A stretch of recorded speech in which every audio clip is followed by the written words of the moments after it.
Let's start. The next process scheduling technique is round robin scheduling. इस scheduling में हमारे पास criteria होता है अराइवल टाइम और साथ ही साथ में होता है टाइम क्वांटम, जिसे हम टाइम स्लाइस से भी जानते हैं. We have the thing time quantum और time slice, both the terms are same. So mode यहाँ पर हम यूज करेंगे non preemptive. So round robin algorithm या राउंड रॉबिन शेड्यूलिंग टेक्निक आपकी प्रीएम्प्टिव मोड में ही काम करती है. चलिए, सो क्राइटेरिया आपके पास है 80 arrival time plus time quantum and time slice, and ये काम करती है प्रीएम्प्टिव मोड में.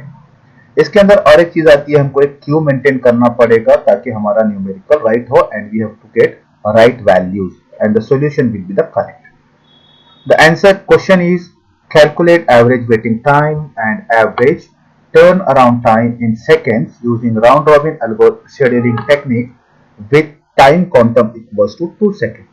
तो यहाँ पे टाइम क्वांटम आपको डिफाइन किया होता है एग्जाम्पल में, न्यूमेरिकल में उसी को यूज करना है.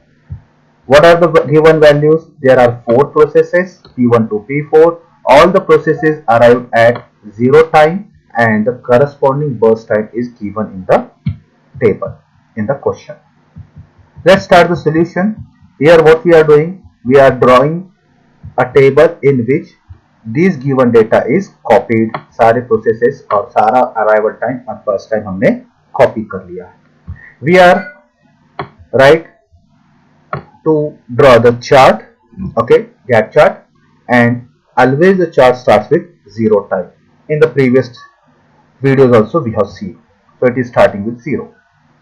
इस पर्टिकुलर टेक्निक में, राउंड रॉबिन टेक्निक में 2 सेकंड से ज्यादा कोई प्रोसेस रन नहीं करेगी. रीजन ये है कि आपके पास क्वेश्चन में डिफाइन किया गया है time quantum equals to 2 seconds.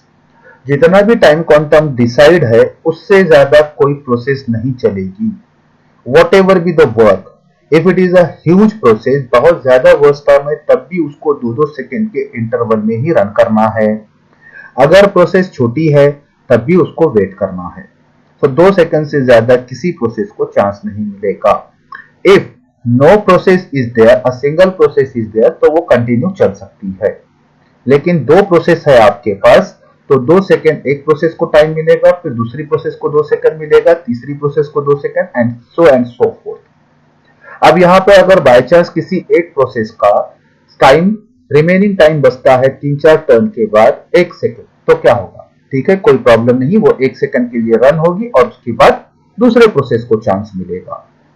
Right, that we will see in this numerical कैसे होता है एग्जीक्यूशन सारे प्रोसेसेस का P1 to P4 you in the round robin technique. चलिए स्टार्ट करते हैं. चार्ट बनाने के लिए 0 टाइम से स्टार्ट हो रहा है. All the processes arrive at 0 time, no problem. हम सिक्वेंशियली एग्जीक्यूट करने की कोशिश करेंगे P1 से P4 तक. Process P1 is getting a chance to execute. P1 execute कर रही है, कितने टाइम के लिए करेगी? 2 सेकंड के लिए. उसका बर्स्ट टाइम था आपके पास 5 second, 3 second is remaining. P1 हो जाएगी प्रीएम्प्ट, P1 हो जाएगी प्रीएम्प्ट, रनिंग स्टेट से वापस आएगी. तो यहां पर हम एक क्यू मेंटेन करेंगे जिसके अंदर हम लिखेंगे P1. First process is P1. Right, जब P1 एग्जीक्यूट हो रही थी वो टाइम पे आपके पास P2, P3, एक स्पेस रखते हैं हम लोग, P2 था आपके पास, P3 था आपके पास, और साथ ही साथ में आपके पास था P4. तो सारे प्रोसेसेस को हमने क्यू में लगाए. सारे को क्यों लगाए क्यू में? क्योंकि सारे प्रोसेसेस आपके 0 टाइम पे अराइव हुए हैं. तो फर्स्ट चांस मिला है P1 को, जिसने 2 सेकंड का काम किया है और 3 सेकंड रिमेनिंग है. तो अब हम इसको क्या करेंगे, क्यू में से निकालेंगे और इसको ऐड करेंगे क्यू में वापस से. यहां पर उसको चांस मिलेगा आगे. अब चांस किसका है? Who is in the Q? आपके पास स्टार्ट में है P2.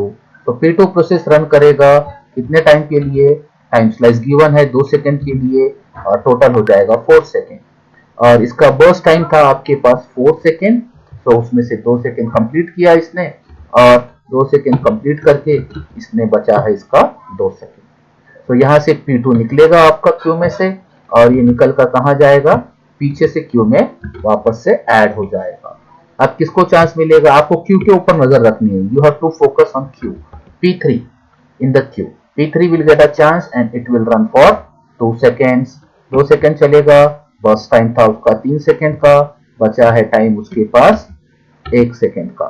ठीक है, उसका टाइम बचा है 1 सेकंड का। अब P3 को हम क्या करेंगे? कंप्लीट कर लिया है, उसको निकालेंगे क्यू में वापस से, पीछे से वो ऐड हो जाएगा। अब क्यू के टॉप पे कौन है? सामने में स्टार्टिंग में है P4। तो P4 रन करेगा। कितने टाइम के लिए करेगा? यहाँ पे 6 चाहिए।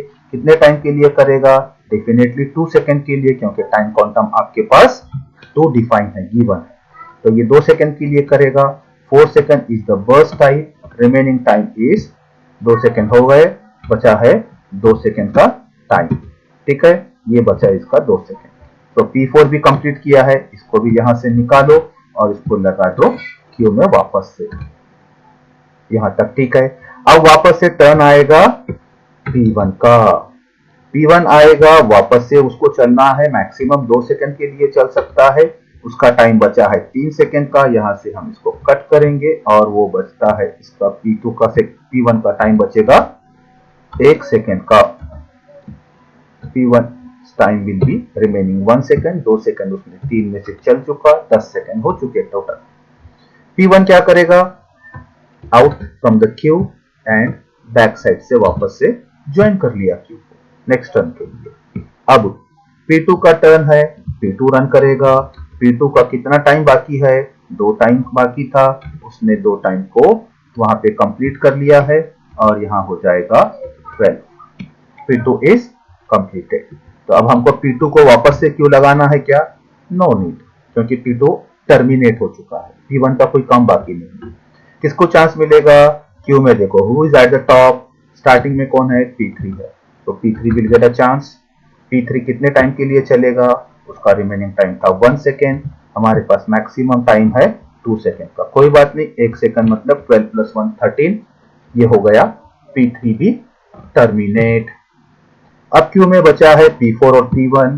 पहले चांस मिलेगा P4 को, जो सबसे सामने है क्यू में। P4 चलेगा कितने टाइम के लिए? उसका टाइम बचा है 2 सेकेंड का। वो उसने कंप्लीट किया यहाँ पे 13 प्लस 2 15 पे P4 टर्मिनेट हो जाएगा। उसने अपना एग्जीक्यूशन कंप्लीट किया। अब मिलेगा P1 को chance. P1 is executing for how much time? 1 second is remaining. तो P1 चलेगा 16 तक, 15 से 15 to 16, right. P1 has completed it's execution. Now ये भी टर्मिनेट हो गया आपका क्यू। स्टार्टिंग में एम्प्टी था, अब वापस से एम्प्टी हो गया, राइट। तो ये हो गया आपका चार्ट ड्रॉ। अब हम करेंगे कंप्लीशन टाइम को right to left. So P1 at 16, P4 completed at 15, P3 completed at 13, P2 completed at 12, right? TAT. With the formulas TAT and WT, these are the formulas. P1 के लिए 16 minus 0 16। अगर arrival time आपका 0 है तो आपको सीधे सीधे CT को क्या, CT के वैल्यूज जो है वही आपके वैल्यूज हो जाएंगे WT के, TAT के। ठीक है, so the values are 16 12 13 15. Calculate WT, TAT minus WT, TAT minus PT. 16 minus 5 11, then 8, then 10, then again 11, right? Calculate the total values.